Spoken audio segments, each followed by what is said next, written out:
என்னம்மா பால் ஊத்திட்டு வரான்? ஏ அப்பா, சாணத்தல்ல ஒன்னும் இல்ல. ஏ முரளி, வாடா.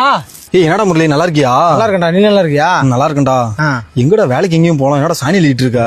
என்ன பாரு, நல்லா படிச்சேன், கம்பெனில பாரு மாசம் 20,000 சம்பளம் வாங்குறேன், மன நிறைவா செழிப்பா இருக்கேன்டா. அண்ணா வாடா கார்த்தி. லோடு எல்லாம் அனுப்பிட்டியா? 3 லோடு அனுப்பிட்டேண்ணா. அனுப்பியாச்சா? அனுப்பிட்டேன். இந்த மாசம் பால் காசு எவ்வளவு வந்திருக்கு? கொஞ்சம் குறைஞ்சிருக்குண்ணா. ஏன் எவ்வளோ? 1,80,000. 1,80,000? ஏன்டா அவ்வளவு குறைஞ்சிருக்கு? போன மாசம் முந்தின மாசம் 3,300 வந்து எல்லா மாட்டையும் அவுத்துட்டு போயிட்டேன். அந்த ஒரு மாடை என் கட்டி போட்டு போயிருக்கா. உன் சம்பள காசு எவ்வளவு? 30,000 உன் சம்பள காசு எடுத்துக்கிட்ட. சரிண்ணா. ஆளுங்களுக்கு எல்லாம் சம்பளம் கொடுத்துட்டு அது என்னன்னு கணக்கு பார்த்து போ. சரிண்ணா. கோபால நண்பா, சாணி எங்கடா கொட்டணும்? சாணி அங்க கூட்டிட்டு இங்க கிடக்கிற சாணியெல்லாம் இல்ல, கார்த்திகிட்ட போய் அசிஸ்டண்டா வேலைக்கு சேர்ந்துக்க. சாணின்றதை கவனமாக பேசுகிற